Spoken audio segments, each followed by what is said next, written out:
Chapter 6. Union. Larry can hear it long before they see the unholy thing. A low, humming, warbling noise. It almost sounds like distant laughter. Almost a song, but without tune or melody. Just a symphony of disorganized mumbling like some alien cafeteria. They follow the sound up the hill into a place where the ground begins to even out. No birds, notes one of the officers. Larry hadn't noticed it, but the birds are indeed silent. There's no sound of wind either, just that hypnotic harmony behind the trees.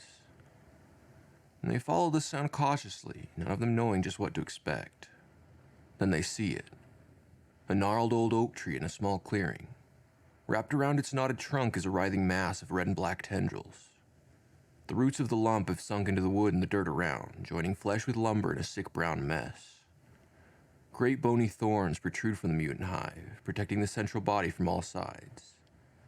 In the middle of the tree, wreathed by a mane of the same black and white thorns, is what some tortured painter might call a face. A dozen haunted eyes and 3 snaggle-toothed maws blink and clack at the sight of the approaching officers. One of the officers vomits into a bush, and the other 2 look at Larry. "What is that thing?" "I don't know," he responds. "Is that the grizzly bear?" the officer cries. "Is that what we've been hunting?" Larry simply nods. Jesus Christ. The woman who had been vomiting appears in Larry's periphery, aiming her rifle at the wretched blob. She fires. "Don't!" screams Larry, but it's too late. The demon dryad unleashes a mutant shriek through the forest. Brown sludge oozes from the hole where an eyeball used to be. And the stench is overwhelming, and Larry and the other 2 officers back away from it. The one with the rifle fires at the monster again, and the shrieking doubles, and the tendrils begin tearing themselves free from the bark. One of the mouths begins hacking and belching. It hawks and spits a stream of sticky white mucus at the attacker. And the stuff lands on her, and she cries out in shock, dropping the rifle. One of the tendrils rips itself out of the ground and darts through the undergrowth toward the woman, wrapping around her ankle and throwing her to the ground. She screams again, clawing at her boot. Another officer steps in, firing at the scarlet serpent and missing. Another tentacle drops down from the branches above, coiling around his neck, hoisting him off the ground and shaking the rifle out of his grip. Larry and the last officer watch in horror as the 3rd tendril wraps around his ankle and pulls. The officer screams in agony. There's a horrible cracking and a wet tearing sound. Blood sprays as the man's body is torn in half. The screaming stops. The officer on the ground has managed to pry herself free from the snaking root. She snatches up her fallen rifle and reloads. All the while, tendrils are spreading around the 2 halves of the second officer's body, and joining with it. There's a bang and a scream, and the first officer is pulled into the central mass of the lump, joining with it too. The 3rd officer looks at Larry, horror-stricken. He's just a kid, no more than 23. Looking into that kid's terrified eyes, Larry decides that it's time to retreat. He grabs his arm and they run back the way they came. The chief sees them running down the hill and calls out. "Just go," shouts Larry. "Where are Bates and Morin? They've made some new friends." "Excuse me?" Isaacs turns to follow him down the hill. "What happened to them? Where are you going?" Larry doesn't respond, so Isaac turns around and continues up the hill. Running might be okay for the kid, but the chief doesn't have that kind of luxury. She instructs the remaining team members to stay sharp, and they follow the strange sounds into the trees. A twig snaps on the path ahead, and Isaacs tells the rest to hold. They listen breathlessly as the sound of footsteps approaches their position. Then a voice. "Larry," it rasps. "Larry, help me." "Was that Bates?" asks an officer. "Quiet," hisses the chief. They listen. The footsteps continue to approach. "Larry, come back, I'm hurt." "Nobody moves," says Isaacs. She takes a cautious step forward, gun raised. Suddenly a figure appears from behind a tree. It is Bates.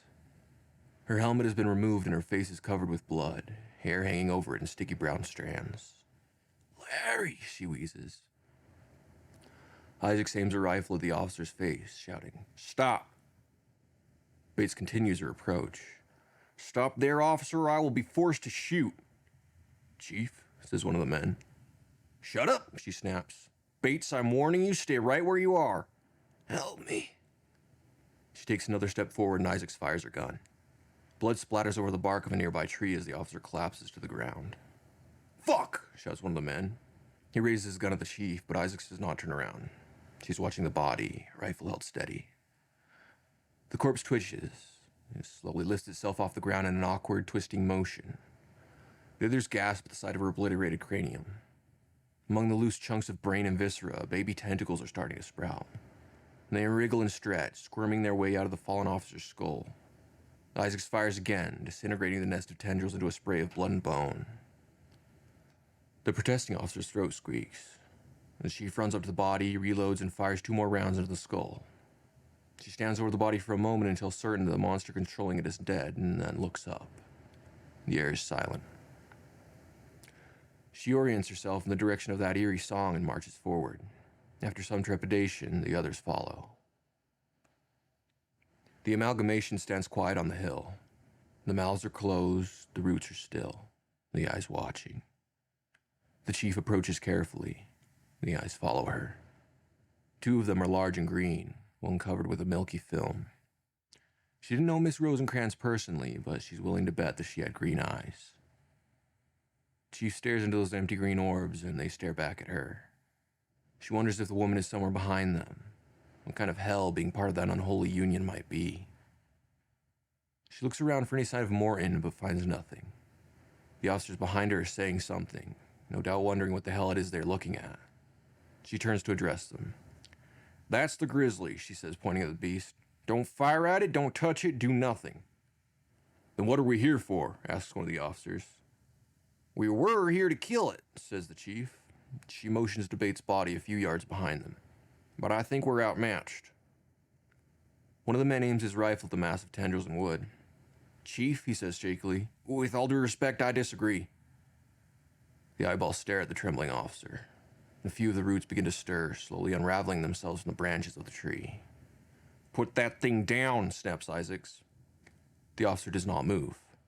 "I'm your commanding officer, and I'll be damned if some asshole gets more of my men killed because his balls are bigger than his brain. Put it down." The officer slowly lowers his rifle.